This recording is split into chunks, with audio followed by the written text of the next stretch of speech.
Bonjour à vous, bienvenue sur cette nouvelle vidéo atelier LJJ. Donc très content de vous retrouver aujourd'hui pour ce nouveau tutoriel dans la série point crochet. Alors aujourd'hui on va découvrir le pas à pas pour réaliser ce joli point au crochet. Donc un point texturé qui se compose d'une répétition de 2 rangées uniquement et qui donne un très joli résultat qui peut parfaitement servir plusieurs projets au crochet, que ce soit des couvertures, des bonnets, des écharpes, des sacs ou d'autres types de projets selon vos inspirations. Alors, on va expliquer ensemble comment le réaliser. Pour cet échantillon, j'ai utilisé donc une laine de grosseur moyenne, donc numéro 4, que j'ai crocheté avec un crochet 5,5 mm. Bien sûr, vous allez choisir la laine qui s'adapte le mieux à votre projet et le numéro de crochet qui va le mieux avec le fil que vous avez choisi. Alors, on va commencer tout de suite. Avant cela, si vous n'êtes pas abonné à la chaîne, c'est le temps de vous abonner pour recevoir toujours les dernières nouveautés, les derniers tutoriels atelier LJJ. Vous pouvez aussi venir nous voir sur nos pages sur les réseaux sociaux, que ce soit le groupe Facebook ou la page Instagram, pour partager avec nous vos suggestions, vos commentaires et surtout les photos de vos réalisations. On commence tout de suite.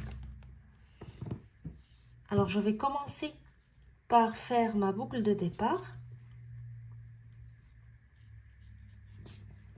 Et je vais commencer ma chaînette de départ, quelle que soit la longueur de la chaînette que vous voulez réaliser selon votre projet. Vous devez réaliser une chaînette d'un nombre impair auquel vous allez ajouter une maille à la fin. Donc, je vais commencer par le nombre impair qui va constituer mon échantillon. Donc, je vais faire 21 mailles pour commencer. 1, 2, 3, 4, 5, 6, 7, 8, 9, 10,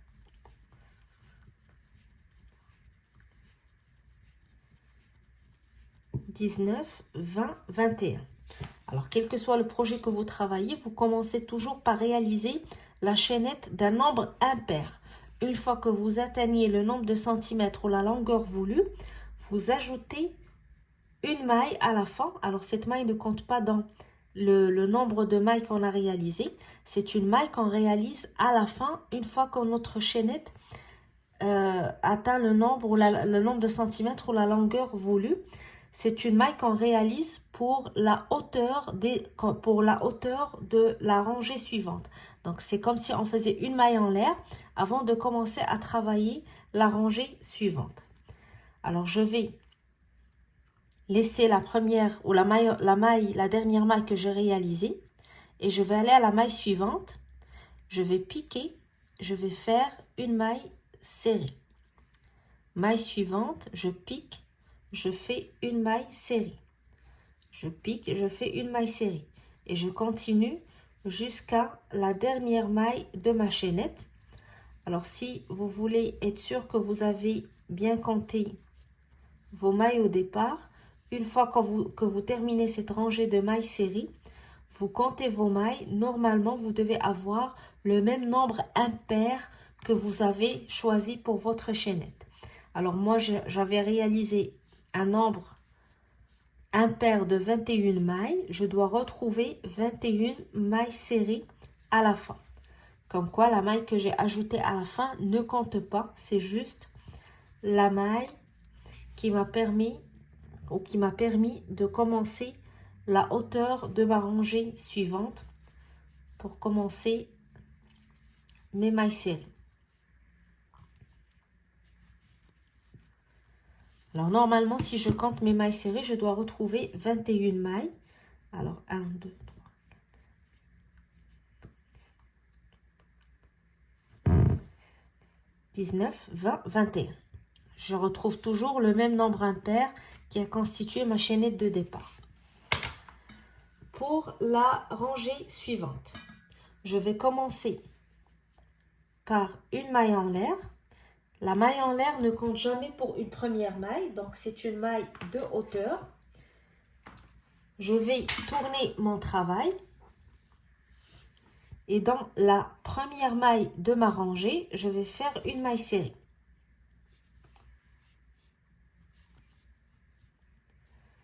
Puis dans la maille suivante, je vais commencer par faire un jeté sur mon crochet. je pique dans la maille, je tire. Alors j'ai 3 boucles sur mon crochet. Je vais faire un jeté et je vais passer uniquement à travers la première boucle. Puis je fais un autre jeté et je retourne dans la même maille.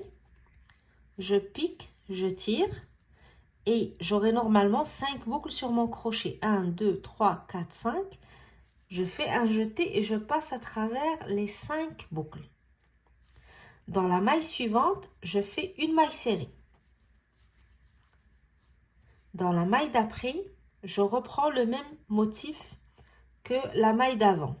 Je commence par un jeté, je pique, je tire, j'ai 3 boucles sur mon crochet, je fais un jeté, je passe à travers une boucle, la première boucle, donc je retourne à 3 boucles sur mon crochet, je fais un jeté, je pique, je tire, j'ai 5 boucles sur mon crochet, là je fais un jeté, je passe à travers les 5 boucles. Sur la maille suivante, je pique, je tire, je fais une maille serrée. Sur la maille d'après, je retravaille le même motif.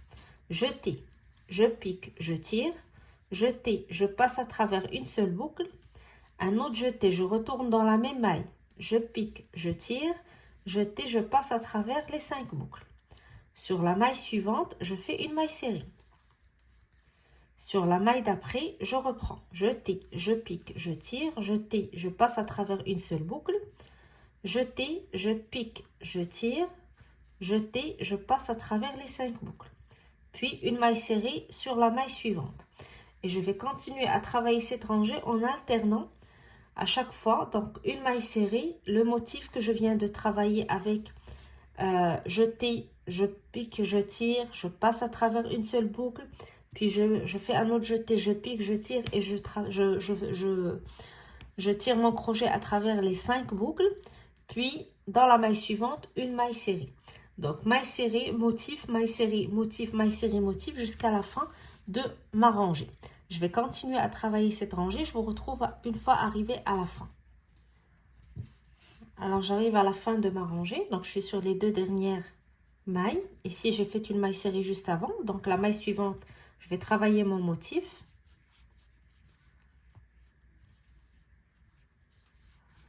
Et sur la dernière maille, je vais faire une maille serrée. Pour la rangée suivante, je fais une maille en l'air, je tourne et je reviens avec une rangée de mailles serrées. Je vais travailler une maille serrée sur chacune des mailles que je viens de faire. Alors, vous voyez la texture du point. Ça donne un très joli rendu. Dans la même maille, donc la maille en l'air ne compte jamais pour une maille. Dans la même maille, je fais une maille serrée. Dans la maille suivante, une maille serrée. Dans la maille d'après, une maille serrée. Et je fais une maille serrée sur chacune des mailles jusqu'à la fin de ma rangée. Alors normalement, je dois toujours avoir le même nombre de mailles serrées. Pour mon échantillon, c'est 21 mailles à chaque fois.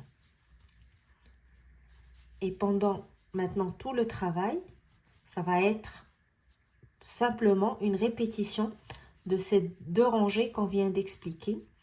Donc une rangée où on alterne entre motif et mailles serrées et une rangée où on travaille uniquement les mailles serrées.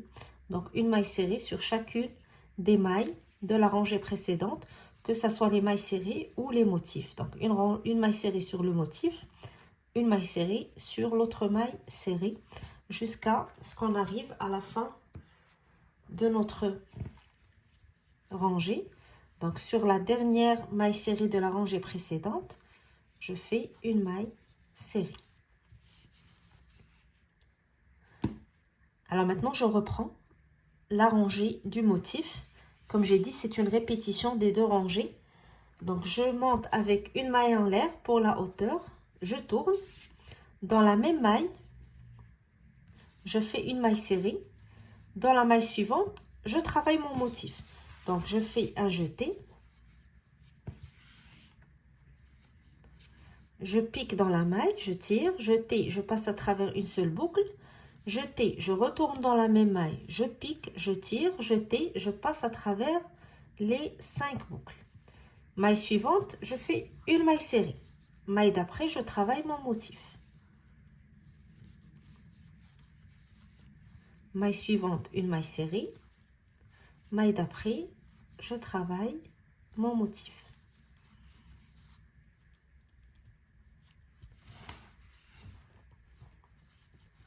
Maille serrée. Dans la maille suivante, je tais, je pique, je tire, je tais, je passe à travers une seule boucle, je tais, je pique dans la même maille, je tire, je tais, je tire à travers les 5 boucles. Maille serrée, puis sur la maille suivante, je travaille mon motif, la maille d'après, maille serrée, et je continue ainsi. Donc je fais plus rapidement vu que c'est une répétition de la rangée qu'on a expliquée.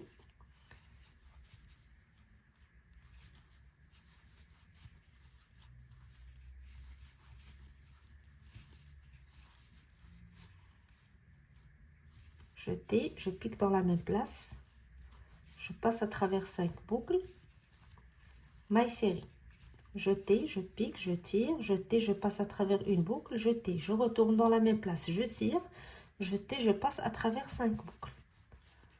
Alors sur les 2 dernières mailles, je vais avoir une maille où je vais faire mon motif et une maille où je vais faire ma maille serrée.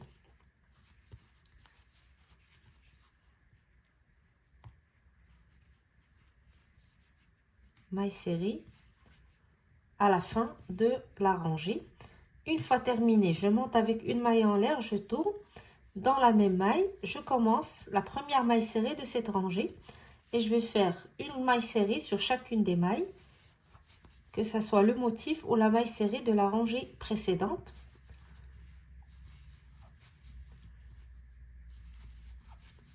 Donc une rangée de mailles serrées, une rangée où on travaille le motif, une rangée de mailles serrées, une rangée où on travaille le motif jusqu'à la fin de notre travail.